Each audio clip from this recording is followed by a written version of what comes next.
The Apple Pippin was designed by Apple Computers in 1996, not only as a video game console, but a multimedia device.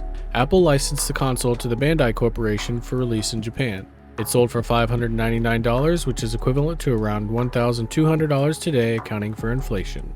The Pippin is a 5th-generation game console based on the Apple Macintosh computer platform and runs the classic Mac OS operating system. It has a 66 MHz PowerPC processor and 8 MB of RAM, with upgradable RAM modules available. A PCI expansion slot was also built into the system, and Apple encouraged third-party companies to develop peripherals to use this PCI expansion port. The Pippin came with one gamepad controller and also had a built-in dial-up modem for internet access. Some accessories made for the system included a docking station with a 3.5-inch floppy drive, a 320 MB external disk drive, a wireless gamepad controller called the Apple Jack, and a keyboard/drawing pad with a stylus that resembles a tablet.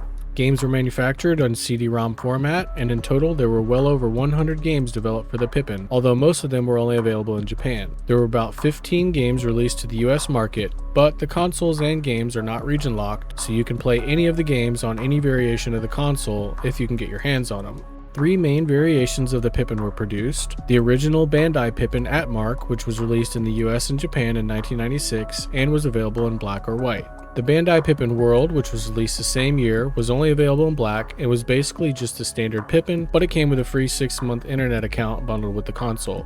And the Cat's Media Pippin KMP 2000 that released in 1997 in Canada and Europe and was only available in gray. This is the rarest of the 3 versions of the console. All 3 systems were essentially the same, but for the Cat's version having an SCSI interface port available on the back of the console. By the time the Pippin was released, the home video game market was already dominated by the Sega Saturn, Sony PlayStation, and Super Nintendo, and with such a small and lackluster game library, along with the $599 price tag, the Pippin was far too expensive to compete. When Steve Jobs returned to Apple in 1997, he stopped development of the Pippin and forced Bandai and Cat's Media to stop production of their versions of the console as well. So during its very short 2-year lifespan, it is estimated that only about 42,000 consoles were sold worldwide, making the Pippin very hard to come by for collectors even today.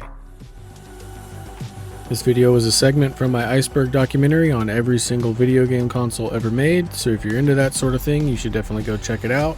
You can follow me on all social media at IcebergDocs. Like, subscribe, click the links in the description. Thanks for watching, and I'll see you in the next one.